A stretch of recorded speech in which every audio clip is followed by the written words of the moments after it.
ውዶችዬ የምወዳችሁ እንዴት አላችሁልን? በሌላ በቆንጆ ፊልም መተናል። ፊልሙን እንደምትወዱት እርግጠኛ ነኝ። ላይክ እና ሰብስክራይብ ማድረግ እንዳይረሳ። ለፍታችኋል ይገባችኋል የምትሉ ብቻ ደግሞ ቪዲዮቻችንን እንደተለመደው በVPN ማየት ትችላላችሁ። ወደ ቪዲዮ ፊልማችን ሲጀምር ሁለት የሚዋደዱ ጓደኛሞችን ያሳየናል። ታዲያ ግንኙነታቸው የጀመረው ከቤተሰቦቻቸው ነበር። ቤተሰቦቻቸው አራት በጣም የሚዋደዱ ጓደኛሞች ነበሩ። ታዲያ ጥንድ በሚሆኑበትም ጊዜ አንድ ላይ ፍቅረኛ ለመሆን አሰቡ። በመቀጠልም አንድ ላይ ነበር ሰርጋቸው። ከዛም በኋላ እንደ አጋጣሚ ሆኖ ደግሞ ሁለቱም እኩል ነበረ ልጅ የወለዱት። ወንዱ ሙጁን ሲሆን ሴቷ ደግሞ ዮአንባው ነበረች። ታዲያ ሁለቱ በጣም የሚዋደዱ የሚቀራረቡ ጓደኛሞች ነበሩ። ከጊዜ በኋላ ግን ቤተሰቦቻቸው ላይ ችግር ይፈጠራል። ይህም የዮአንባው ቤተሰቦች በአደጋ አማካኝነት ሞተውባት ነበር። ከዛ ጊዜ ጀምሮ ትልቅ የብቸኝነት ስሜት ውስጥ ገባለች። ያሳደገቻትም አያቷ ነበረች። ነገር ግን የሙጁን ቤተሰቦች ልክ እንደ እናትና አባት ሆነው እሷን ተባብረው አሳድገዋት ነበር። በዚህ ጉዞ ውስጥ እሷን የሚናገሩ ወላጅ የለሽም ብለው የሚያሾፉባትን ሰዎች እንዳለ ሙጁን ጠባቂሽ ነኝ ብለው ቃል ስለገባላት ሁሌ ያባረርላት ነበር። አሁን አድገው 10ኛ ክፍል እስኪሆኑ ድረስ ራሱ እንደሱ የሚጠብቃት ማንም የለም ነበር። ትምህርታቸው ላይ ሁለቱም ጠንካራ ለመሆን ይሞክሩ ነበር። ነገር ግን አልቻሉም። ሙጁን ሁሌ ጥሩ ውጤት ባላመጣ ጊዜ እናቱ በማስመሪያ እጁን ትደበድበው ነበር። ዮአንባው ደግሞ በሰቀቀን ውጪ ሆና የለቅሶ ድምጹን ትሰማ ነበር።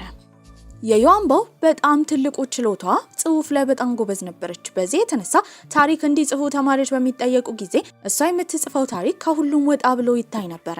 በአሁኑ ትልቅ የጽሁፍ ውድድር ስላለ እዛ ውድድር ላይ እንድትወዳደር መምህራኖቹ ጥያቄ አቅርበውላት ነበር። እሷ ግን መወዳደር አልፈለገችም። ምክንያቱም ርዕሱ ስለ ቤተሰብ ነበር። ቤተሰቦቿን በልጅነቷ ስላጣች የቤተሰብ ፍቅር አላቅም በሚል ስሜት እንደማትጽፍ ትናገራለች።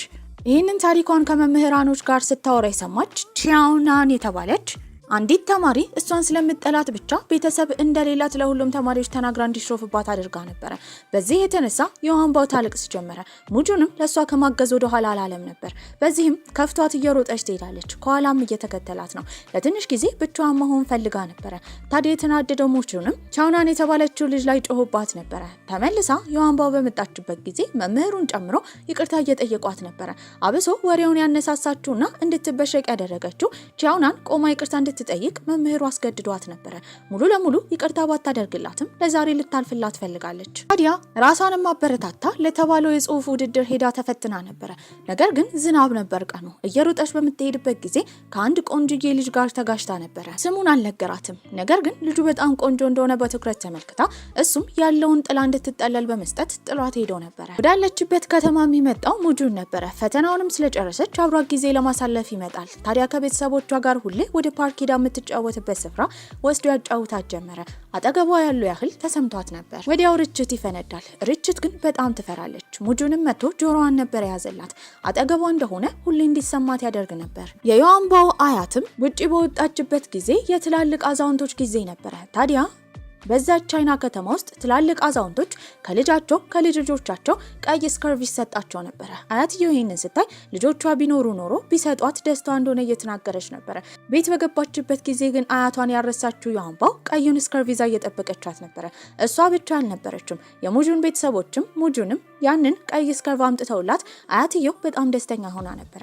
በዚህ ጊዜ ዮአንባው ከቤተሰቦቿ ጋር ጊዜ ስታሳልፍ ወላጅ ቤተሰቦቿ ባይኖሩም ያሳደጓትና አያቷ ስላሉ ደስተኛ መሆን እንደሚገባትና የቤተሰብ ፍቅር ምን እንደሆነ እንድትረዳ ያደረጓት ነበር።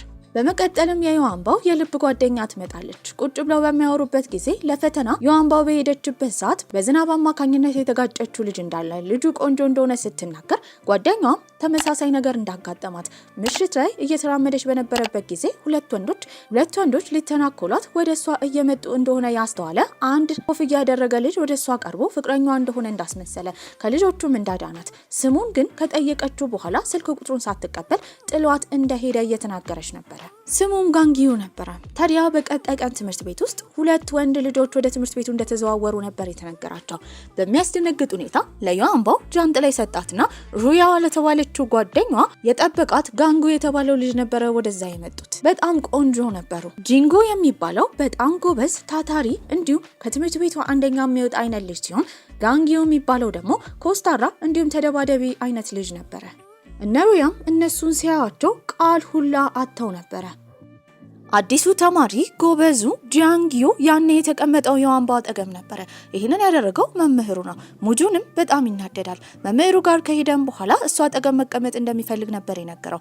በዚህም የተነሳ መምህሩ እሷ አጠገብ ሄዶ መቀመጥ ከፈለገ ግድ ትምህርቱን ማሻሻል እንዳለበት ነበር ለሙጁን የነገረው። በዚህ ጊዜ ሙጁን ማሻሻል አልፈለገም፣ ደንገጥም ብሏል። ነገር ግን ከሷ አጠገብ መቀመጥ ይፈልግ ነበር። በቀጣይ ጊዜ ፈተናው ላይ በቆንጆ ሁኔታ ነበር የፊዚክስ ፈተናውን የሰራው። በዚህም የተነሳ ረምበት ጊዜ ከክፍሉ ጥሩ ውጤት ያመጡት ሙጁን እና ጂያንጊዩ ነበሩ። ነገር ግን ተማሪዎች እንዳለ ከዚህ ቀደም እሱ ደካማ ተማሪ እንደሆነ አሁን እንደ ድንገት ጥሩ ውጤት በማምጣቱ ስላላመኑ አብሶ ቺያናን የተባለችው ከዚህ ቀደም የዋንባውን ያገለለቻት ሴት ስለሱ መጥፎ ነገር ታወራለች። ምናልባት ኮርጆ ሊሆን እንደሚችል ነበር ሲነገር የነበረው። ይህንን የሰማችው ያንባው ለጓደኛዋ ትከራከር ጀመረ። ያኔ ነበረ ጂያንጉ እሷን ተመልክቷት በደፋርነቷ በአወራሯ ይበልጥ ይወደዳት። በዚህ አጋጣሚ ስለሱ እየተወራ እንደሆነ የሰማው ሙጁን ምንም ማድረግ ስለማይችል እስከዛሬ ጎበዝ ተማሪ እንዳልሆነ ሲያስመስልም ስለነበረ አብሶ ቺያናን የተባለችው ያንባውን ያገለለቻት ሴት እሱ ኮርጆ ሊሆን እንደሚችል እየተናገረች ነበር። ስለ ጓደኛዋ ሲወራ ደስ ያላላት ያንባው ግን ለሱ ተከራክራ እንዳልኮረጀ እየተናገረች ነበር። ያኔ እሱ ውጪ ሆኖ ሰምቶ ነበር። እስከዛሬ ጎበዝ ተማሪ እንዳልሆነ እያስመሰለ ስለነበረ ያንባው ደግሞ ትክክለኛ ጎብዝናው እንድታውቅበት ስላልፈለገ ወደ ውስጥ ገብቶ እንደኮረጀ ይናገራል። የኮረጀውም ከጂያንጉ እንደሆነ ተናግሮ ነበር። ጂያንጉ ግን ከሷ አጠገቡላ አልተቀመጠም። በዚህም እየዋሸ እንደሆነ ጠርጥሮ ነበር። ሁለቱም ላይብራሪ በተገናኙበት ጊዜ ለምን እየዋሸ እንደሆነ ፊዚክስ ላይ ጎበዝ እንደሆነ የሚያሳይ መረጃ እንዳለው በዚህም እውነቱን እንዲናገር ነበር ሲያስገድደው የነበረው። እሱ ግን መናገር አልፈለገም። ሁለት ወንዶች ግን በሷ መፎካከራቸውን ቀጥለው ነበር። በመቀጠልም መምህሩ ሁሉንም ለግሩፕ እንዲከፋፈሉ ነግሯቸው ነበር። ያኔ ሩያ ጂያንጉን በጣም ስለወደደችው ጓደኛው መሆን እንደምትፈልግ ትነግሯለች። እሱ ግን በመኮሳተር ጓደኛዋ እንደማይሆን ነበር የነገራት። ይሄ ነገር ልቧን ይሰብሯል። ጓደኞቿ ግን አጠገቧ ሆነው እያበረታቷት ነበር። በመቀጠልም ሁለት ወንዶች ሲወዳደሩ የነበረው በባስኬትቦል ነበር። በዚህም የተነሳ ጂያንጉ ቆንጆ ልጅ እንዲሁም ጎበዝ ተማሪ ብቻ ሳይሆን ባስኬትቦል ላይ ጎበዝ ነበር። ነገር ግን በአሁኑ ያሸነፈው ሙጁን ነበር። ከዛ ባሻገርም ሙጁንና ጋንግ ዩ የሚባለው አዲሱ ተማሪ በጣም ጓደኛሞች ሆነው ነበር። ይህንን የተመለከቱት ነውሩያ ተጠራጥረውት ነበር። በዚህም ሙጁንን አስገድደው ይጠይቁት ጀመረ። እሱ ግን አንድም ቃል እንኳን አልተናገረም። ነገር ግን እነሱ በሌሉበት ስልክ ያወራ ነበር። ከዛ ልጅ ጋር ግንኙነቱ ምን ይሆን ብለው ግራ ተጋብቷል። በመቀጠልም ሊገናኙ እንዳሰቡ ይሰማሉ። ያኔ እነ ያንባው ይከተሏቸዋል። በተከተሏቸው ጊዜ ግን ሁለቱ ወንዶች እዛ የተገኙበት ምክንያት የጋንጊዩ አያትና የያንባው አያት ድሮ ላይ ፍቅረኛሞች ስለነበሩ ሁለቱም የራሳቸው ካገቡ በኋላ ተለያይተው አሁን የያንባው አያት ባል እንዲሁም ደግሞ የጋንጊዩ አያት ሚስት ስለሞቱ ሁለቱን ለማገናኘት እየሞከሩ ነበር። እስካሁን ግን ስለዋሻት ያንባው በሙጁን በጣም ትናደድበታለች። በቻለው መጠን በተደጋጋሚ ኬክ እየገዛ ይቅርታ እንድታደርግለት አድርጎ ነበር። ታዲያ ኬኩን ከገዛላትን በኋላ ልክ ስትወስድ ከላይ አበባ ይበትንላታል። በዚህ ነገር በጣም ደስተኛ ሆና ተታርቀው ነበር። በቀጣይ ቀን ግን ትምህርት ቤት ውስጥ እሷ ቆሻሻ ስትጥል የሚያሳይ ፎቶ ገጽ ላይ ተለቆ እየተወራባት ነበር። ይባስ ብሎም ዴስኳ ላይ ቆሻሻ አስቀምጣባት ነበር። ይህን ያደረገችው ቺያናን ነበረች። ደሃ እንደሆነች ለማመልከት ፈልጋ ነው። ነገር ግን ተስፋ አልቆረጠችም። ትናገራት ጀመረ። በዚህም ስራዋ እስከሆነ ድረስ እንደምትወደው ትናገራለች። ተማሪዎችም ለሷ ይደግፉ ጀመረ። ሙጁንም ፖስት ያደረጉትን ልጆች በመያዝ እንዲያጠፉ አድርጓቸው ነበር። ታዲያ ለሷ ብሎ እንደዚህ ጀግና ሲሆንላት ደግነቱን ከማስተዋል ወደ ኋላ አላለችም ነበር። ትምህርት ቤት ላይ ምሽት ላይ ጽዳት ታደርግ ነበር። መምህራኖቹም እሷን በትርፍ ጊዜያቶች ተማሪዎች እንዲጠብቋት ትእዛዝ ሰጥተው ነበር። ማታ በምታጸድበት ጊዜ የጠበቃት ጂያንጉ ነበር። ሮጣ እሱ ጋር በምትሄድበት ሰዓት ሁለቱ ተቀራርበው የተመለከተው ሙጁን በማያውቀው ሁኔታ ውስጡ ትልቅ የቅናት ስሜት ተፈጥሮ ነበር። እስከዛሬ እንደ ጓደኛ እንደሚወዳት ነበር የሚያውቀው። ይሄ ስሜት ግን ምን እንደሆነ ግራ ገብቶት ነበር። የሁለቱ ወንዶች ፉክክር የቀጠለው በቀጣይ ቀን መምህሩ አንድ መድረክ ላይ የሚቀርብ ፕሮግራም ስላለ ጥንድ እንዲሆኑ ትእዛዝ ከሰጠ በኋላ ነበር። በዚህም ጂያንጊዩ ቀድሞ የሄደው ያንባው ጋር ነው። ሁለቱ አንድ ላይ እንዲሰሩና ጥሩ ውጤት እንደሚያመጡ ነበር ሲነግራት የነበረው። ሙጁን ፊዚክስ ላይ በጣም ጎበዝ እንደሆነ የተረዳው ጂያንጊዩ እሱ ጋር ከሄደ በኋላ ከዚህ ቀደም ኮርጃለሁ ብሎ እንደዋሸ፣ ታዲያ ለምንስ አሁን ሰነፍ እንደሆነ ሲያስመስል እንደነበረ ይጠይቀዋል። ጂያንጉ በጣም ጎበዝ ተማሪ ቢሆንም ሁሉንም ተማሪዎች መብለጥ እንጂ አንድ መብለጥ የማይችለው ተማሪ እንዳለ ማሰብ ለሱ ከባድ ነበር። ዩዋንባውና ጂያንጉ አንድ ላይ ከሆኑ በኋላ ሁለቱ በሚለማመዱበት ጊዜ በቅናት የሚቃጠለው ሙጁን ነበር። በቀጣይ ቀን ትምህርት ቤት ውስጥ ወላጆች የሚመጡበት ቀን ደርሶ ነበር። ታዲያ ዩዋንባው የራሷ ቤተሰቦች ኖሮ በሄዱላት ደስታዋ ነበር። በዚህ ጊዜ በጣም ይከፋታል። በሌላ በኩል ጂያንጉ ደግሞ ጥሩ ውጤት አምጥቶ ከቤተሰቦቹ ጋር ጊዜ እያሳለፈ ያለ ጥሩ ውጤት ስላመጣ አቅፋው አልሳሙትም። አባቱ እንደ ስጦታ ገንዘብ ነበር የሰጠው። በአባቱ ባህሪ በጣም ይናደዳል። ሌላኛዋ ደግሞ ቺያናን ነበረች። ውጤት የምታመጣው በጣም ቆንጆ ቢሆንም ትንሽ ዝቅ ያለ ውጤት ካመጣች ግን ሰካራሙ አባቷ ሁሌ ደበድባት ነበር። ምሽት ላይ ገና ለገና አባቴ መታኛል መታኝ ሁሌ ሰቀቀል ላይ ነበረች። በዚህ የተነሳ ቤተሰብ ውስጥ ችግር ስላለባት ነበር ውጪ የሄደች ትምህርት ቤት ውስጥ ደካማ ተማሪዎችን ለማጥቃት የምትሞክረው። ሁለት ወንድ መምህራን ደግሞ አንዲት አዲስ ቆንጆዬ ሴት መምህር ስለመጣች ከሷ ጋር ሲኒማ ለመሄድ አስበው ነበር። ነገር ግን በትኬት መለዋወጥ የተነሳ እሷ ሳትመጣ ሁለቱ ወንድ መምህራኖች ወደ ሲኒማ ነበር የሄዱት። እንደ አጋጣሚ ሆኖ እዛ ሲኒማ ደግሞ እነ ዩዋንባው ነበሩ። ፊልሙንም ለማየት የመጡት ተዋናዩ በጣም ጎበዝ ስለሆነ እሷ በቅርቡ ያለውን የትወና ውድድር ማሸነፍ ስለፈለገች ነበር። ከሙጁን ጋር በመታወራበት ጊዜ ውድድሩን ስትወዳደር ከጂያንጉ ጋር ቢሆንም ውድድሩን ማሸነፍ እንደምትፈልግ ትናገራለች።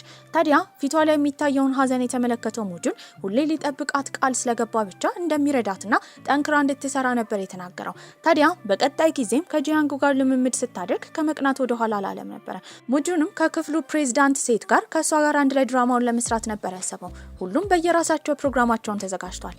በዚህም መጀመሪያ የሚያቀርቡት እነ ዩዋንባው ነበሩ። ቤት በነበረችበት ጊዜ ስጦታ ነበር ይመጣላት። እሱም ቀሚስ ነበር። ቀሚሱ ባህላዊ ስለሆነ ከምትሰራው ትወና ጋር ቆንጆ ይሄድላት ነበር። ታዲያ መጀመሪያ እነሱ በሚያቀርቡበት ጊዜ በጣም ቆንጆ ሆኖ ተወዶላቸው ነበር። ሁለቱም ጎበዝ ነበሩ። በመቀጠል ደግሞ ሙጁን እና የክፍሉ ፕሬዝዳንት ነበር የሚያቀርቡት። ልጅቷ በጣም ጎበዝ ነበረች። ሙጁንም በደንብ ተለማምዶ ነበር። ነገር ግን ዩዋንባው ከዚህ ቀደም ለማሸነፍ በጣም እንደፈለገች ስለተመለከተ ገና ለገና እነሱ እንዳያሸንፉ በመፍራት ድርሰቱን እንደረሳው ይናገራል። በዚህም አንደኛ የወጡት እነ ዩዋንባው ነበሩ። ቀሚሱን የላከልኝ ማን ነው ብላ የተጠራጠረችው ዩዋንባውም የተላከላት ቦታ ነበር ሄደችው። እዛም ስም ተፈርሞ ነበር። የተፈረመውም በሙጁን አማካኝነት ነበር። ታዲያ ለሷ ብሎ አውቆ እንደተሸነፈ እንዲሁም ቀሚሱን እንዳዘጋጀላት ትረዳለች። እነ ሙጁንም ፑል ቤት ውስጥ በተገናኙበት ጊዜ ሆን ብሎ ድርሰቱን እንደረሳው ሲያስመስል እንደነበረ ጂንጉ እንዳወቀበት ይነግሯል። በዚህም ይህንን ያደረገው ዩዋንባው ባለው ስሜት እንደሆነ እየተጠየቀ ነበር። ሁለት ወንዶች በውስጣቸው ትልቅ የመፎካከር ስሜት ስላለ እሱን ለመወጣት ፑል ይጫወቱና ይወዳደሩ ጀመር። ታዲያ ከክፍል ውስጥ አንደኛ እነ ዩዋንባው ቢወጡ አሁን ለመምህራን ለወላጆችና ለተማሪዎች ትልቅ መድረክ ላይ የሚቀርብበት ሰዓት ደርሶ ነበር። በዚህ ጊዜ ዩዋንባውና ጂያንጉ አሁንም ጊዜ እያሳለፉ እየተለማመዱ ነበር። ሙጁንም በጣም ይቀናል። በዚህም የተነሳ ዋና ገጸ ባህሪውን እሱ መሆን እንደሚፈልግ ሄዶ ለመምህራኖቹ እየተናገረ ነበር። ይሄ ግን መሆን አይችልም። ትምህርት ቤት ውስጥ መልአክ የምትመስል ቆንጅዬ አዲስ ተማሪ ነበር የመጣችው። በጉዳት የተነሳ ነበር ወደዚህ ትምህርት ቤት የተዘዋወረችው። እሷን የተመለከታት ግን ጂያንጊዮ ነበር መጀመሪያ የደነገጠው። የድሮ አብሮ አደጉ ነበረች። መድረክ ላይ የልምምዱም ጊዜ ደርሶ ነበር። እዛ ልምምድ ላይም ጊዜ በሚያሳልፉበት ሰዓት ሁሉም ባህላዊ ልብሳቸውን ለብሰው ነበር። በዚህ ሰዓት ሲጠበቅ የነበረው ግን ጂያንጊው ነው። እሱ በዛ ሰዓት እንግዳ ቤታቸው ስለመጣ እንግዶችን እያስተናገደ ነበር። ታዲያ አባቱም ከደሃ ተማሪዎች ጋር እንደዚህ አይነት ነገር እያደረገ ጭራሽ ፕሮግራም ለማቅረብ እንደተዘጋጀ በሰማበት ጊዜ በሱ ተናዶ ቆልፎበት ነበር። ታዲያ ግድ ደግሞ ጂያንጊው ያስፈልጋል። እሱ ከሌለ የዩዋንባው ምኞቷ እንደማይሳካ የተረዳው ሙጁን የእሱን ልብስ ለብሶ እሱ በሱ ፋንታ እንደሚተውንለት ነበር የተናገረው። በዚህ ሰዓትም ትወናው በሚደረግበት ጊዜ ሙጁን በጣም ጎበዝ ነበር። እውነት ይመስል ነበር። ሁሉም ሰው በጣም ተገርሟል። ዩዋንባው ራሱ ለረጅም ሰዓት ፈዛ ስትመለከተው ነበር። ነገር ግን ከላይ አምፖሉ ሊወድቅባቸው ነው። እሱ ላይ ከመውደቁ በፊት ትገፈትረዋለች። ያኔ ስብርባሪዎቹ አይኗ ላይ ነበር የወደቁባት። አይኗ አካባቢ ትንሽ ጭረት ቢፈጠርም የተወሰደችው ወደ ሆስፒታል ነበር። በዚህም ሆስፒታል ይታሸግላታል። ዛሬም ፕሮግራሙን ማቅረብ እንደማትችል ነበር የተነገረው። በዚህም የተነሳ ለወላጆች ያ ፕሮግራም መቀጠል ስላለበት ብቻ ዩዋንባው ያመጣችው ሀሳብ የክፍላቸው ፕሬዝዳንት እሷን ቦታዋን ተክታ ከሙጁን ጋር ፕሮግራሙ እንድታቀርብ ነበር። በዚህም የተነሳ ለሷ ብሎ እሺ ብሎ ከክፍሏ ፕሬዝዳንት ጋር ቆንጆ ፕሮግራም ያቀርባሉ። ሁሉንም አስደስተው ነበር። ታዲያ መጨረሻ ላይ እሷን ወደ መድረክ አውጥተው አመስግነው ነበር። አይኗ ላይ ለትንሽ ጊዜ ጉዳት ስለደረሰባት ትምህርት ቤት አልመጣችም። ጂያንጉ የጥፋተኝነት ስሜት ተሰምቶት ነበር። ከዛ ባሻገርም የፕሮግራሙ ቀን ላይ አልመጣም። ለዚህም ይቅርታ ለመጠየቅ ፍራፍሬ ገዝቶ ወደ ቤቷ ነበር የሄደው። እሷን ያሳደጓት የነ ሙጁን ቤተሰቦችን በደስታ ወደ ውስጥ ካስገቡት በኋላ አንድ ላይ ምግብ ይመገቡ ጀመረ። ታዲያ እሱ የትምህርት ቤቱ ጎበዝ ተማሪ እንደሆነ ያወቀችው የሙጁን እናትም ሙጁንና ዩዋንባውን የሚያስጠናቸው ሰው ስለሚያስፈልግ እንዲያስጠና ነበር የተጠየቀው። ጂያንጉ ግራ ይጋባል። እምቢ እንዲል ግን በተደጋጋሚ ሙጁን ምልክት እየሰጠው ነበር። ሁለቱ ወንዶች እግራቸውን ይረጋገጡ ጀመረ። በመጨረሻ ግን በሚፎካከሩበት ጊዜ ሁለቱም የረገጡት ዩዋንባውን ነበር። ታዲያ ሙጁን ስላልፈለገ ብቻ ጂያንጉ እንደሚያስጠና ይናገራል። እንደዚህ ደስተኛ ቤተሰብ ሆነው የተመለከተው ጂያንጉ ወደ ራሱ ቤት በሚሄድበት ጊዜ ደግሞ አባቱ ሁሉን ነገር የተቀነባበረ አድርጎ እሱን ለማካተት ይሞክር ነበር። በዚህ ነገር በጣም ይናደዳል። ታዲያ በቀጣይ ጊዜም ሊያስጠናቸው ወደ እነሱ ቤት ነበር የሄደው። ሁለቱ አንድ ላይ እንዳይቀመጡ ቶሎ ብሎ ሙጁን መሀላቸው ነበር የገባው። ታዲያ እሷ በማትኖርበት ጊዜ ደግሞ ሁለቱ ወንዶች ለመጣላት ይደርሱ ነበር። እየተጣሉ እንደሆነ የተመለከተችው የሙጁን እናትም በጣም ትናደድባቸዋለች። በዚህም የተነሳ ትንሽዬ ወንበር ላይ ከወጡ በኋላ ተቃቅፈው ዘፈን እንዲዘፍኑ ነበር ያስገደደቻቸው። ይሄ በቻይና ባህል ውስጥ የተጣሉ ሰዎችን ማስታረቂያ መንገድ ነበር። ሁለት ወንዶችም ስለተቃቀፉ ብቻ እርስ በርስ ይበልጥ ተጠላልተው ነበር። ትምህርት ቤት ውስጥ አዲስ የገባችው ቀበጧ ተማሪም የሄደችው ዩዋንባው ጋር ነበር። ታዲያ ከጂያንጉ ጋር ከልጅነታቸው ጀምሮ አብረው ነበር ያደጉት። በዚህም የተነሳ ያኔ እሱ ፕሮግራሙ ላይ ያልመጣበትን ምክንያት ለዩዋንባው ከነገረቻት በኋላ እንዲታረቁ አድርጋቸው ነበር። ዩዋንባው ሼልፍ ጋር በነበረችበት ጊዜ ልታገላት አሁንም የመጣችው ቺያውናን ነበረች። ነገር ግን ቺያውናን እሷን ተናግራት ጥላት በምትሄድበት ጊዜ የሴትነት ግዴቷ እንደመጣ ሱሪዋ ላይ ምልክት ስላሳየ እየሮጠች ሄዳ አቅፋ ጃኬቷን ቋጥራላት ነበር። ያንን ካደረገች በኋላ ፓዱላ ገዝታ እንድትቀይር ረድታታለች። ከዛ ባሻገርም ከዚህ ቀደም ቺያውናንን አባቷ ሰክሮ ሲደበድባት ዩዋንባው እንደተመለከተች ለማንም እንደማትናገር ግን ቃል ትገባላታለች። አሁንም ስላገዘቻት ሚስጥሯንም ስለጠበቀችላት ቺያውናን ጓደኛዋ እንደምትሆን ነበር የነገረቻት። ከዚህ በኋላ ትምህርት ላይ ራሱ ችግር ካጋጠማት እሷ እንደምታስጠናት ትነግራታለች። እሷ ጥሩ ውጤት እንድታመጣ ሌላ የሚፈልገው ጂያንጉ ነበር። በዚህም ቆንጆ መጽሐፎችን ይመርጥላታል። ከዛ ባሻገርም የምታጠናበት ኖት እንደሚያወጣላት ተናግረው ነበር።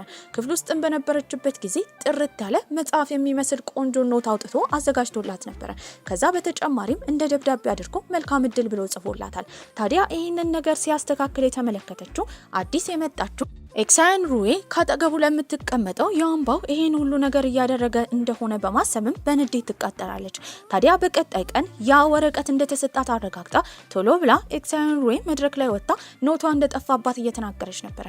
የኖቱንም ምልክት ትናገራለች። ያንን እንደ ስጦታ የሰጣት ጂያንጊው ቢሆንም ኤክሳያን ሩዌ የኔ ነው ብላ ድርቅ ትላለች። እሷ ቦርሳ ውስጥ ስለተገኘ ደግሞ መምህሩ እንደሚቀጣት ዩዋንባውን እየነገራት ነበር።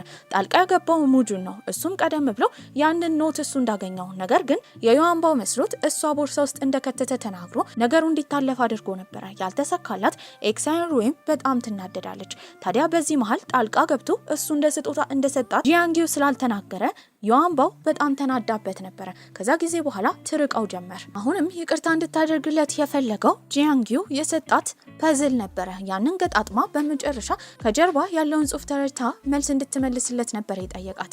እሺ ትላለች። ራሷም እንደምትሰራው ተናግራ ነበር። ቤቷ ውስጥ ሆና ቆንጆ አድርጋ እየገጣጠመች በነበረበት ጊዜ እንዳጋጣሚ ሆኖ ሙጁን ይመጣል። ያንን ፐዝል እሱ ይገጣጥማል። ታዲያ ከጀርባው ጂያንጊው እሷ እንድታነበው ደብዳቤ ጽፎላት ነበር። ይህም ፍቅረኛዬ ሁኚ ብሎ የሚጠይቅ ነው። ሙጁንም በቅናት ይቃጠላል። ቶሎ ብሎ ከፐዝል ውስጥ አንዱን ፓርት ደብቆ ቆሻሻ ውስጥ ጥሎት ነበር። ከዛ ባሻገርም አውቆ ወተት ደፍቶበት ነበር። ታዲያ ከጀርባ የተጻፈው ጽሑፍ በጣም እየደበዘዘ ስለሆነ አንብባ መረዳቱላ ዩዋንባው ከብዷት ነበር። አሁን እያደገች ስለሆነ የሙጁንን ቤተሰቦች ማስቸገር ስለማትፈልግ ገንዘብ ለማግኘት ስራ ሁላ ትሰራ ነበር። ነገር ግን አሰሪዋ በጣም ያስቸግራት ያገላት ነበር። ይህንን ከሩቅ የተመለከተው ሙጁ አንድ ቀን ላይ አሰሪው ከስራ በሚወጣበት ጊዜ እጁን ጠምዝዞ ያስፈራራው ጀመረ። ስለፈራ ብቻ በቀጣይ ቀን ሰውየው ለሷ ጥሩ ሆኖላት ነበር። የልደት ዝግጅት ነበር። እዛ የልደት ዝግጅት ላይም ተማሪዎች እንዳለ ተጠርተው ነበር። ነገር ግን ያልተጠራችው ኤክሳያን ሩዌ ነበረች። ይህም ተማሪዎቹ ሁሉ ኖት ደብቃለች ብላ ስለከሰሰቻት ዩዋንባውን አኩርፋዋት ነበር። ነገር ግን ሆን ብላ የመጣችው ከጂያንጉ ጋር ነበር።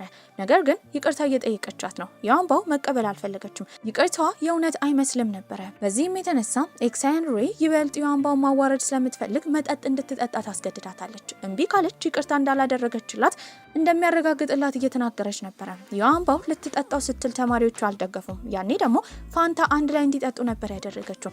እንደዛ ጥሩ ጊዜ እናሳልፋለን ብለው ያሰቡት ፕሮግራም በኤክሳይን ሩዌይ አማካኝነት ተበላሽቶ ነበረ። አሁን ወደ 11ኛ ክፍል የሚዘዋወሩበት ጊዜ ደርሶ ነበር። 11ኛ ክፍል ከገቡ በኋላ ሁሉም ደስተኛ ለመሆንና 10ኛ ክፍል ያለፈውን ነገር ለመተው እያሰቡ ነበር። የባስኬትቦል እና የቺርሊደር ቲም ዋና አምበል እየተመረጠ ነበር። ታዲያ ከወንዶቹ እጁን ያወጣው ጂያንጊው ነበር። በመቀጠል ደግሞ ከሴቶቹ በሚመረጥበት ጊዜ እጇን ያወጣችው ኤክሳይን ሩዌይ ነበረች። ነገር ግን ጂያንጊው ራሱ እንደማይሆን ነግሯታል። ምክንያቱም እሷ ወደዚህ ትምህርት ቤት የተዘዋወረችው እሷ ለንደን ውስጥ እያጠናች እንደነበረ እግሯ ላይ በደረሰባት ጉዳት አማካኝነት ወደዚህ ወደ ቻይና ስለተመለሰች አሁን ደግሞ ቺርሊደር መሆን ትላልቅ እንቅስቃሴዎች ስለሚያስፈልጉት እሷ እንደማትሆን ነበር ሲናገር የነበረው። በዚህም የተነሳ በሴቶቹ መካከል ፉክክር ይፈጠራል። ያኔ ጋንጉ የተባለው ተማሪ ከዚህ ቀደም እንቅስቃሴ ማድረግ መደነስ ላይ ያንባው ጎበዝ ስለሆነች እሷም እንድትሆን ጥያቄ ያቀርባል። ታዲያ ሁለቱ ሴቶች ግድ መፎካከር ነበረባቸው። በቀጣይ ጊዜም ፕሮግራማቸውን እንዲያቀርቡ ነበር የተነገራቸው። ታዲያ ሁለቱ ቡድናቸውን ይመርጣሉ። አያቷም እሷ ሌላ ፕሮግራም ለማቅረብ እየተለማመደች እንደሆነ በሰማችበት ጊዜ ከዚህ ቀደም አይኗ ላይ ጉዳት ስለደረሰባት ፈርታ ነበረ። ነገር ግን ያላትን ጉጉት የተመለከተችው አያትየው እሷን ከመደገፍ ወደ ኋላ አለችም ነበረ። በዚህ የተነሳ በጣም ደስ ይላታል። ለቡድኑ አምበልነት መሪ ሆኖ ለመገኘት ግን በጣም እየለፋች እግሯ ሁላ ወለም እያላት ነበረ። አያቷ ግን ከዚህ ቀደም ልክ እንደሷ ቺርሊደር ነበረች። በዚህም የተነሳ እንድትጎብዝ እየነገረቻት እያለማመደቻት ነበረ። ኤክሳይን ሩዌይም ከእሷ ጋር ውድድር ስላላት በጣም ተናዳ ነበረ። በዚህም የተነሳ እሷን ልታወራት ጓደኝነት አልፈልግም ብላ ትሄዳለች። ያንባውንም ስታስገድዳት የነበረው ከጂያንጊው አጠገብ እንድትርቅ ነበረ።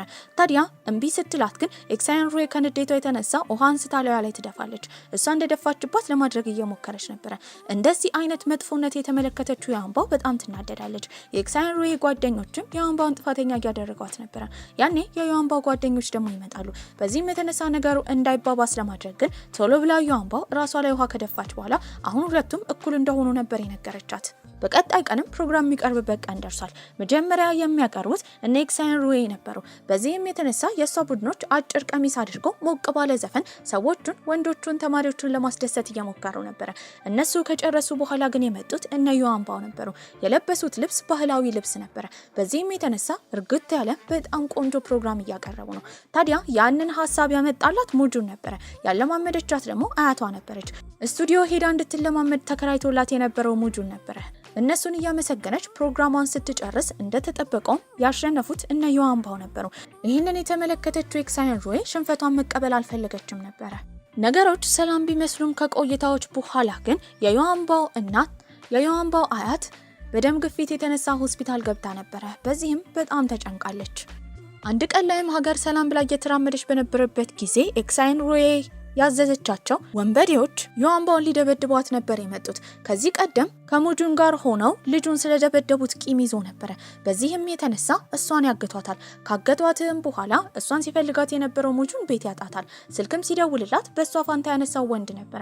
ያለችበትን ቦታ ሲሰማ ሳያመነታ ወደ ቦታው ይሄዳል። በዚህም እሷን ስላገቷት ዝም ብሎ እንዲደበደብ ስላዘዙትም በተደጋጋሚ ሲቀጠቅጡት እሺ ብሎ እየተቀበለ ነበረ። እሷን ግን እንዳትፈራ ይነግራታል። በዚህ መሃል ግን ስቅስቅ ብላ ቀሰች እሱን ለመሸፈን እየሞከረች ነበር። ወዲያው የፖሊስ መኪና ድምጽ ይሰማል። ወንበዴዎቹም እየሮጡ ከቦታው አምልጠው ነበር። ነገር ግን በቁጥጥር ስር ውለው ነበር። እሱ ስለተጎዳም የተጨነቀችው ያንባው እግሯ ላይ አድርጋ እርዱኝ እያለች እያለቀሰች ነበር። እሱም ደም በደም ስለሆነ ስለተመለከተች እዛው ራሷን ትስታለች። ሁለቱም ሆስፒታል ይገባሉ። ስትነቃ እሷ ደህና ነበረች። ነገር ግን እሱ እጁ ታሽጎለት ነበር። ወንበዴዎቹን በሚናዘዙበት ጊዜ ኤክሳይን ሩዌይ እንዳዘዘቻቸው ስለተናገሩ ታዲያ አንዲት ሴት ተማሪ ይህንን ነገር በማድረጓ ሪከርዷ ላይ የወንጀል ሪከርድ ስለሚኖር እናቷ ደግሞ በዚህ የተነሳ ወደ ውጭ መውጣት አትችልም ልጄ ብላ በማፍራት ቀጥታ ሄደችው የሙጁን ቤተሰቦች ጋር ነበረ። እነሱንም እንዳይከሱ ለማድረግ ገንዘብ ትሰጣቸዋለች። ነገር ግን ገንዘቡን አልተቀበሏትም ነበረ። በዚህም የተነሳ እናትየው ምንም ማድረግ ስለማትችል የሄደችው ጂያንጉ ጋር ነበረ። ጂያንጉንም ሄዶ ያንባውን ሄዶ ዮአንባውን እንዲያናግርላት እናትየው ትለምን ጀመረ። እምቢ ማለት ቢፈልግም በቤተሰቦቹ ተገዶ እሷን ለመጠየቅ ወደ ሆስፒታል ይሄዳል። ታዲያ ሆስፒታል የመጣው እሷን ለመጠየቅ እንዳልሆነና ሌላ ሐሳብ እንዳለው ኤክሳይንሩይን ይቅርታ አድርጉላት አትክሰሷት ለማለት እንደመጣ የተረዳችው ዮአንባው በጣም ትናደርበታለች። አዝናበትም ነበር። እሱም ያደረገው ነገር ጥፋት እንደሆነ ተረድቶ በቤተሰቦቹ ምክንያት ቢሆንም የጥፋተኝነት ስሜት ተሰምቶት ተናዶ ከሆስፒታል ወጥቶ ነበር። በቀጣይ ቀንም ትምህርት ቤት ውስጥ እሷ ሄዳ ከተማሪዎች ጋር ሙጁ እንደና እንደሆነ እያወራች እያለ ራሱን ያገለለው የጥፋተኝነት ስሜት የተሰማው ጂያንጊው ነበር። የክፍል መምህራቸውም ዮአንባውን ከጠራት በኋላ የሰጣት ካሜራ ነበር። ቪዲዮን ካየች በኋላ የፈለገችው መወሰን እንደምትችል ይነግራታል። በሌላ በኩል እናትየው ደግሞ ኤክሳይንሩይ ላይ ክስ እንዳይኖርባት በኃይሏ በገንዘቧ በዝናዋ ለመወጣት እየሞከረች ነው። በጣም ቆንጆ ጠበቃን ብትቀጥርም የነገራት ነገር እሷ ላይ ክስ የማይወጣው አንድ ነገር ብቻ ከሆነ እሱም የተጠቂ ቤተሰቦች ካልከሰሱ ብቻ እንደሆነ ምንም አይነት ገንዘብ ሆነ ዝና ቢኖራት ከህግ መብለጥ እንደማትችል ነበር የነገራት። እናትየው ስትሰማ በኤክሳይንሩይ በጣም ትናደድባታለች። በዚህም አሁኑኑ ይሄ ችግር ሲፈታ ቶሎ ብላ ወደ መጣችበት ለንደን እንደምትመለስ እየነገረቻት ነበር። ያኔ ኤክሳይንሩይ በጣም ይከፋታል። ዮአንባው መምህሩ የሰጣትን ካሜራ እያየች በነበረበት ጊዜ አንድ ቪዲዮ ትመለከታለች። ኤክሳይንሩይ ሰራችው ቪዲዮ ነበር።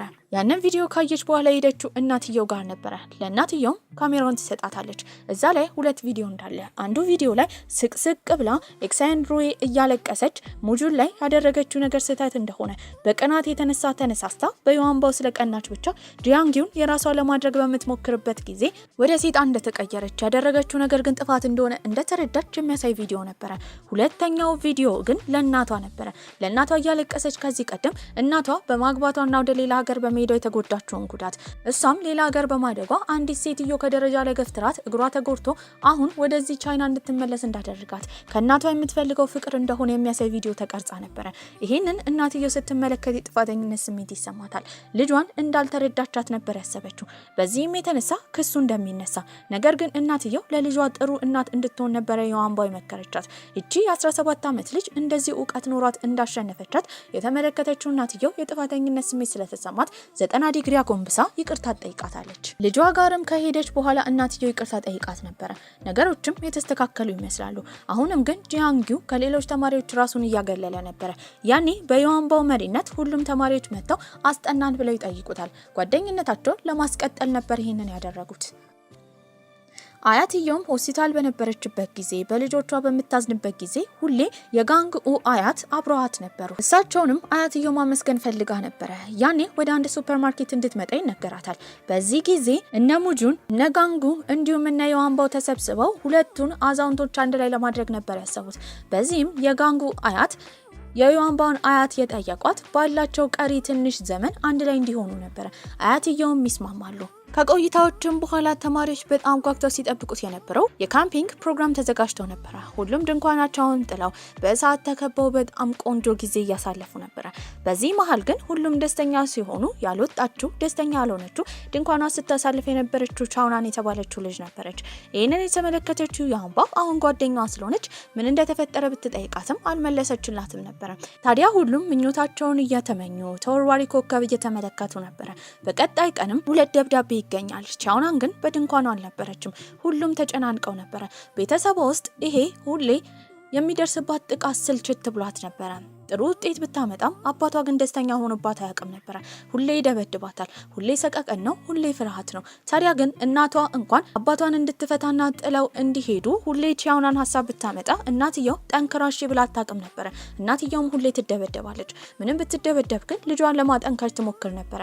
ታዲያ ሁሉም ደስተኛ እየሆኑ የሷ ቤተሰቦች እንደዚህ ውስብስብ በመሆናቸው በጣም ያዘነችው ቻውናን ደብዳቤ ትታ ራሷን ለማጥፋት ነበር ወደ ተራራው ሄደችው።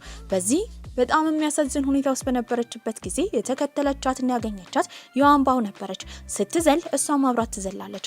ታዲያ ሽራፊ ድንጋይን በመያዝ እሷን ለማዳን ነበር ዮአንባው ስትሞክር የነበረው። ያኔ ዮአንባውን ሲፈልጋት የነበረው ሙጁንም እንደምንም ብሎ ጎትቶ ሁለቱንም ሊያድናቸው ችሎ ነበር። ልጇም ራሷን ልታጠፋ በሞከረችበት ጊዜ ወደ ሆስፒታል ስለገባች እናትየው ይህንን ስትሰማ በጣም ተናዳ ነበር። በአንድ ቀን ውስጥ ሙሉ ለሙሉ ጸባዩ ይቀየራል። ለባሏም እንደምትፈታው ነበር የነገረችው። ታዲያ ያኔ ነበር አባትየው ወደ ራሱ የተመለሰው። በዚህ ሁሉ ጊዜ ውስጥ እነሱን እንደጎዳቸው ነበር የተረዳው። ከሆስፒታል ወጥታ ቻውናንም ቤት በመጣችበት ጊዜ አባትየው የቤቱን ቁልፍ፣ የመኪናውን ቁልፍ እንዳለ ገንዘቡን ይሰጣቸዋል። የጥፋተኝነት ስሜት እንደተሰማውና ይቅርታ ጠይቆ ስቅስቅ ብሎ ሲያለቅስ አባቷን ማጣት የማትፈልገው ቻውናን እየሮጠች ሄዳ ታቅፋለች። ያኔ ሚስትየው ፍቺውን ትታ ነበረ። ከዛ ጊዜ ጀምሮ አባትየው ይስተካከላል። ምንም ቢሆን ግን ራሷን ለማጥፋት ስለሞከረች ለትንሽ ጊዜ ወደ ትምህርት ቤት አልተመለሰችም። አሁን ቤተሰቦቿ እየደገፏት ነው። እነሱ ብቻ ሳይሆኑ ጓደኞቿ ራሱ እሷን ያበረታቷት ነበረ። በቀጣይ ጊዜም ሁሉም ነገር ሰላም በሚመስልበት ጊዜ ጋንግ ዩ የተባለው ልጅ ከዚህ በኋላ ትምህርት እንደማይቀጥልና ወደ ውትድርና ካምፕ እንደሚገባ ይናገራል። ሁሉም አዝነው ነበረ። አንድ ባንድ ይሰናበታቸዋል። ከዛም በኋላ ሀገሪቷ ውስጥ ትልቅ የመሬት መንቀጥቀጥ ተፈጥሮ ብዙ ጉዳት ደርሶ ነበረ። ለሞቱ ሰዎችም እያንዳንዱ ተማሪዎች ሻማ ይበራሉ። በዚህ ሁኔታ ውስጥ ግን እነሱን ሰዎች መርዳት የሚፈልገው ጂያንጊዩ ነበረ። ቤተሰቦቹ ግን ከቤት እንዲወጣ እንኳን አልፈቀዱለትም ነበረ። በዚህ የተነሳ በጣም ይናደዳል። ለአባቱም ተናግሮት ነበረ ሁሌ በሱ ስር እንደነበረ፣ አሁን ግን እንደሰለቸው ይናገራል። ያኔ አባትየው የጥፋተኝነት ስሜት ይሰማል። ጂያንጉ ጋርም ከሄደ በኋላ እንደፈለገ እንዲሆንና ጓደኛ ሁላ ማፍራት እንደሚችል ነበር የነገረው። አሁን አስጠኝ ለመቀየር ያሰበችው የሙጁን እናትም በቅርቡ የ12ኛ ክፍል ፈተና ስላለባቸው በጣም ቆንጆዬ ልጅ እንዲያስጠና ነበር ያመጣቸው። ያንን ልጅ ያየችው ዩዋንባው ከጥናት ይልቅ ከፊልም ላይ የወጣ መሪ ተዋናይ መስሏት ፍዝዝ ብላ ቁጭ ብላ ነበረ።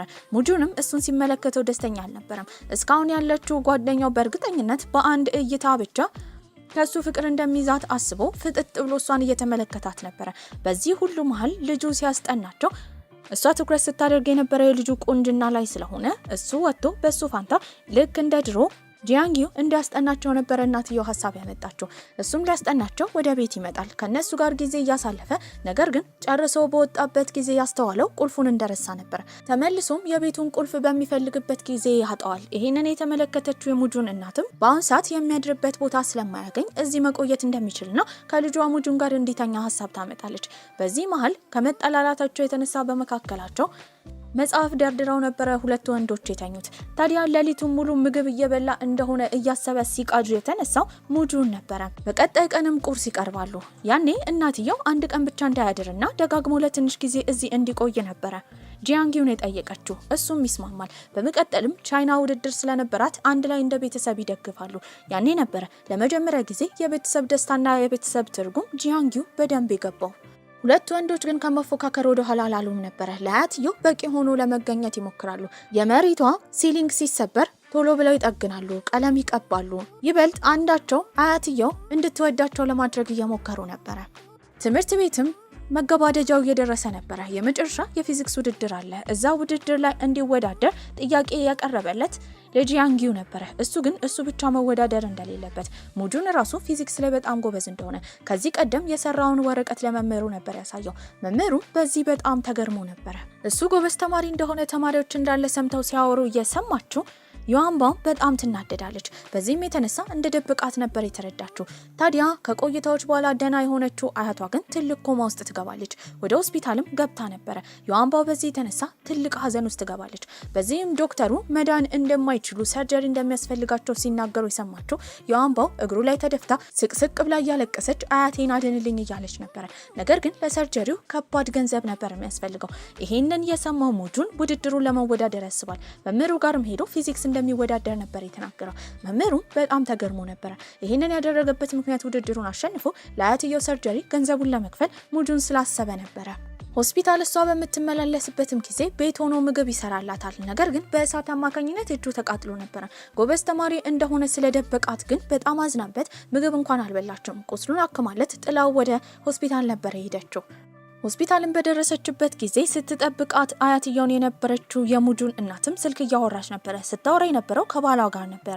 ባሏ ለስራ ሌላ ሀገር ነው ያለው። በዚህም ስትናገር የነበረው ያኔ የዩዋንባው ቤተሰቦች የሞቱት በእነሱ ምክንያት እንደሆነ፣ ሽፍቱን እንቀይር ብለው የሙጁን ቤተሰቦች ሀሳብ ባያመጡ ኖሮ የዩዋንባው ቤተሰቦች እንደማይሞቱ በእነሱ ፋንታ በሞት እንደከፈሏቸው ነበረ ስትናገር የነበረው። ይህንን ስትሰማ ለአያቷ ያመጣችው ምግብ ትጥለዋለች። የሰማችው ነገር እውነት እንደሆነ ነበር እናትየውን ስትጠይቃት የነበረው። እናትየውም በተደጋጋሚ ይቅርታ ትጠይቃለች። ያኔ ጥላት እየሮጠች ትሄዳለች። በዝናቡም ተጃልጣ መሬት ላይ ወድቃ ነበረ። እናትየውም ተናዳ ቤት በገባችበት ጊዜ ልጇ ሙጁን እያስቸገራት ነበረ። ከንዴቷ የተነሳ በጩኸት ትናገራለች። በዚህም የተነሳ ያኔ የዩዋንባው ቤተሰቦች ሽፍት አልነበራቸውም። ነገር ግን ሙጁን ጉዳት ስለደረሰበት ልጃቸውን ለማሳከም የሙጁን ቤተሰቦች ሽፍት ቀይረው ከነዩአንባው ቤተሰቦች ጋር እነሱ ሆስፒታል እንደነበሩ በዚህም የተነሳ ያኔ ድርጅት ውስጥ አደጋ ደርሶ የዩአንባው ቤተሰቦች እንደሞቱ ይሄ ሁሉ ነገር ደግሞ በሱ ምክንያት እንደሆነ ነበር ሙጁ ላይ እናትየው ከንዴቱ የተነሳ ይጮህችበት። ያኔ በጣም ይደነግጣል። ከዛ ጊዜ ጀምሮ ከዩአንባው ጋር መቀራረብ በጣም ከብዶት ነበር። እንደተለመደው ምግብ ያመጣላትን ፍቃደኛ አልነበረችም። አያቷን ለማሳከምም ከዚህ በኋላ ከነሱ ገንዘብ እንደማትፈልግ ተናግራ ያላትን ወርቅ ሁላ ሸጣ ነበረ። ገንዘቡን ለማምጣት የወሰነው ሙጁንም ለመወዳደር ጥሎ ነበር የሄደው። ያኔ ግን ያን ቀን ላይ አያትየው እንደማታድር ነበር ዶክተሩ የተናገረው። በዚህም አያትየው እያቃሰተች ነበረ። ዩአንባውም ወደ ውስጥ ትገባለች። ታዲያ አያትየውም የድሮውን ትታ ወደፊት እንድትራመድ ነበር የመከረቻት። እዛውም አያትየው ትሞታለች። በዚህም ስቅስቅ ብላ ነበር ያለቀሰችው። አስክሬኑን ሁላ ለመሸኘት ፈቃደኛ አልነበረችም። ውድድሩን ጨርሶ ገንዘቡን ይዞ የመጣው ያኔ ሙጁን ነበረ። ይህንን ሲመለከት በጣም ያዝናል። በዚህም የተነሳ ዩአንባው ስሙን ከጠራች በኋላ ራሷን ስታ ነበረ። እሱም በጣም አዝኖ ስቅስቅ ብሎ ያለቅሳል። አያትየው የቀብር ስነ ስርዓት ከተደረገላት በኋላ ሙጁንም ሆነ ዩአንባው ራሳቸውን መሆን ከብዷቸው ሁሌ ስለ አያትየው ነበር የሚያስቡት። የሙጁን አባትም ወደዚህ መጥተው ነበረ። እንደ ሀሳብ ያመጣው ከዚህ በኋላ እዚህ ቤት መኖር ስለማይችሉ ወደ ውጭ ሀገር ሄዶ እንዲማር ነበረ። እሱ ግን አልፈልግም ይላል። ዩአንባው ከሌለች ስኬት እንደማይፈልግ ተናግሮ ጥሎ ከቤት ይወጣል። አባትየውም ይከተለዋል። ሲነግረው የነበረው አሁን የሚኖሩበትን ቤት ለአያትየው መታከሚያ ብለው እንደሸጡት፣ ከዚህ በኋላ እዚህ መኖር እንደማይችሉ ግድ ወደ ውጭ መሄድ እንዳለባቸው ነበር የተናገረው። በዚህ ጉዞ ውስጥ ሙጁንና ዩአንባውን ለማሳደግ የሙጁን እናት ሁሉን ህልሟን ትታ ቤት እንደቀረች፣ እሷም በዚህ ሁሉ ውስጥ ጥፋተኛ መባል እንደማትችል ይናገራል። እስከዛሬ ስላስቸገራትም ሙጁን ሄዶ እናቱን ይቅርታ ይጠይቃል። በሌላ በኩል ሩያ ልደቷ ነበረ። ቁጭ ብላ በነበረበት ጊዜ የልብ ጓደኛዋ መጥቶ የሰጣት ኑድል ነበረ። ታዲያ ገንዘብ ስለሌለው ይህንን ለልደቷ እንደ ስጦታ እንደሰጣት ይነግራታል። እሷም ትበላለች። እንደ ስጦታ ምሷ የሰጠችው አፕል ነበረ። ቤተሰቦቹ ፍራፍሬ ቢሸጡም እንደዚህ አይነት አፕሎችን እንዲበላ ይፈቅዱለትም ነበረ። ሁለቱ በጣም እየተቀራረቡ ነው። የአያቷ የቤተሰቦቿ የመቃብር ስፍራ ጋር በቀጣይ ጊዜ ዩአንባው በነበረችበት ጊዜ ሙጁን አበባ ይዞ ይመጣል። ነገር ግን እሷ ልታየው እንደማትፈልግ ብቻዋን መሆን ስለምትፈልግ እንዲተዋት ነበር የጠየቀችው። እሱም እሺ ብሎ ከዛ ቦታ ቢሄድም በድብቅ እየተከታተላት ነበረ። ከዛ ቀን ጀምሮ አጠገቧ ሄዶ ልክ እንደውሎ ባያጫውታት ባያወራትም ከኋላ እየሆነ ሊጠብቃት ይሞክር ነበረ። እሷ ግን በጣም እየራቀችው ነበረ። አጠገቡ መቀመጥ አቁማ ሄዳ የምትቀመጠው ጂያንጊዮ አጠገብ ነበረ። ታዲያ ሁለቱ ሲሳሳቁ የሚመለከተው ሙጁን ደግሞ በእነሱ በጣም ይቀናል። ሁልጊዜ እሷን ለማውራት ወደ ቤቷ ቢሄድም በጣም ይሸነፍና ወደ ራሱ ቤት ይመለስ ነበረ። ምግብም ሲያመጣላት መልሳ ትመልስለት ነበረ። አንድ ቀን ላይ የፊዚክስ መምህራቸው ሳይክሉ ተበላሽተው በነበረበት ጊዜ ትምህርት ቤት ውስጥ ያለችው ቆንጂዮዋ መምህር እቃ አውጥታ ቶሎ ብላ ትጠግንለታለች። በቀጣይ ጊዜ ከዚህ በኋላ ሳይክሉ ከተበላሸ አብረው እንደሚሆኑ ነግራው ነበረ። ይህንን የሰማው መምህሩን በጣም ደንግጠው ነበር። በመቀጠልም ሙጁን ትምህርት ቤት ውስጥ ዩአንባውን ከጠራት በኋላ ከጂያንጊው ጋር ለምን እንደምትቀራረብ ነበር የጠየቃት። እሷም የመመለስ ግዴታ እንደሌለባት ትናገራለች። ወደ ውጭ እንዲሄድ ነበር የነገረችው። ከዛም በኋላ ጂያንጊው በመጣበት ጊዜ እሱን ጥላው ተኮሳትራ ጥላው ሄዳ ነበረ። በዚህ የተነሳ ትልቅ ሀዘን ውስጥም ስለገባ መጠጥ ይጠጣ ጀመረ። ስክርም ይላል። በሰከረበት ጊዜ ስለሷ ነበር ሲያስታውስ የነበረው። ያኔ እሷ ከመጠጥ ቤቱ ይዛው ትሄዳለች። እግሯ ላይ ወድቆ ይቅርታ እየጠየቃት ነበረ። ታዲያ በቀጣይ ጊዜ ወደ ውጭ ሀገር የሚሄድበት ቀን ነበረ። ቤታቸው እንዳለ ባዶ ሆኗል። እሷን ሊሰናበት ፈልጎ በሯን ቢያንኳኳ ቤት ውስጥ የለችም። ውጪ ላይ ቁልፍ ተንጠልጥሎ ነበረ። በጣም አዝኖ መኪና ውስጥ ይገባል። መኪናው ትንሽ ከሄደ በኋላ ግን በጩኸት እንዲያቆም ነበር የነገረው። እየሮጠ ተመልሶ በሩን እየቀጠቀጠ እያለቀሰ እንድትከፍትለት ይጠይቃታል። እሷ ግን ልትከፍትለት አልፈለገችም። በበሩ ተለይተው ስቅስቅ ብላ እያለቀሰች ነበረ። በዚህም የተነሳ በሩን ከከፈተችው ጥሏት ስለማይሄድ የወደፊት ህይወቱን ያበላሸችው ያህል ስለሚሰማት ልትከፍትለት አልፈለገችም። ታዲያ እሱም ጥሏት ይሄዳል። እሱም መማር ይጀምራል። እሱ በሌለበት ጊዜ ውስጥ ግን አብራት የነበረው ጂያንጊው ነበረ። በሰከረችበት ጊዜ ሁሌ ሙጁን ናፈቀኝ ነበር የምትለው። ወደ ውጪ ለመማር ዩኒቨርሲቲ አፕላይ ብታደርግም አሁን የደረሳት ወደ ሻንጋይ ስለሆነ ካለችበት ከተማ ወደ ሻንጋይ መሄድ ስላለባት ቤተሰቦቿን ተሰናብታ ትሄዳለች። በዚህም እሷ ወደ ሻንጋይ የምትሄድበት ቀን ደርሶ ነበረ። በሌላ በኩል ሩያ ደግሞ ከዚህ ቀደም ኑድል ሰርቶ የሰጣት ልጅ ጋር ፍቅረኛ መሆን ተዘጋጅታ ነበረ። እሱ ግን ያመጣው ስጦታ ነበረ። ስጦታውንም ስትከፍተው እስከዛሬ አንድ ላይ የተነሱት ፎቶ ነበረ። ለሷ በቂ ነው ብሎ ስለማያስብ ብቻ አብረው መሆን እንደማይችሉና ጓደኛ ሆነው እንዲቀሩ ነበር የነገራት። ይሄንን ስትሰማ በጥፊ ትመታዋለች። ጥሏት ሊሄድ ሲል ግን ከጎተተችው በኋላ ወደ ግድግዳው ታስጠጋዋለች። ጉንጩንም ከሳመችው በኋላ አብራው ልትሆን ስለምትፈልግ እስከፈለገው ጊዜ ድረስ እንደምትጠብቀው ነበር የነገረችው። በቀጣይ ቀንም ወደ ሻንጋይ የምትሄድበት ቀን ዩዋንባው ደርሶ ነበር። ከሩቅም ሙጁን ነይ እንሂድ እያላት እንደሆነ በአይምሯ እየሳለች እየሳቀች ነበር። ሊወስዳት የመጣው ግን ጂያንጊው ነበር። እነሱም ለመማር ይሄዳሉ። ከዛ ጊዜ በኋላ 7 ዓመታት ያልፋሉ። አሁን ዩዋንባው ሙጁን በጣም ስኬታማና ታዋቂ ሆኖ ነበር። አጠገቡ የነበረችው ደግሞ የክፍሉ ፕሬዝዳንት ነበረች። ስኬታማ በሆነበት ጊዜያቶች እንዳለ በወረቀት አድርጋ ምኞት የተመኘችለትን እሱ ከመሄዱ በፊት ለእናቱ እንደ ስጦታ ስለሰጠች እሱ እያነበበ ነበረ ሁሌ ጠንካራ ለመሆን ሙጁን የሚሞክረው። እሷን ግን አግኝቷት አያውቅም። ታዲያ የትምህርት ቤት ሪዩኒየን ደርሶ ነበረ። እዛ ላይም የሄደው ከክፍላቸው ፕሬዝዳንት ጋር እጅ ለእጅ ተያይዞ ነበረ። ሁለቱ ፍቅረኛሞች ናቸው ብላ የወሰነችው ወደዛ ፕሮግራም የመጣችው ዩዋንባው ሳትገባ ትሄዳለች። ታዲያ እሱ ብዛ በነበረበት ጊዜ ጓደኞቹ እነ ጂያንጎ ሲነግሩት የነበረው እሷ እዚህ ቀርታ ያኔ እንዲሄድ በሩን ያልከፈተችለት በሌላ መንገድ እንዳልሆነ የወደፊት ህይወቱ እንዳይበላሽ ፈልጋ እንደሆነ ነበር የነገሩት። በዚህም የተነሳ እሷን ሊያገኛት ያስባል። በቀጣይ ቀንም ይቀጣጠራሉ። ቁጭ ብለው በሚያወሩበት ጊዜ አይኑ ቶሎ ያረፈው እጇ ላይ ያደረገችው ቀለበት ላይ ነበረ። በዚህም እሷ እንዳገባችና ከዚህ በኋላ አብረው መሆን እንደማይችሉ ትነግረዋለች።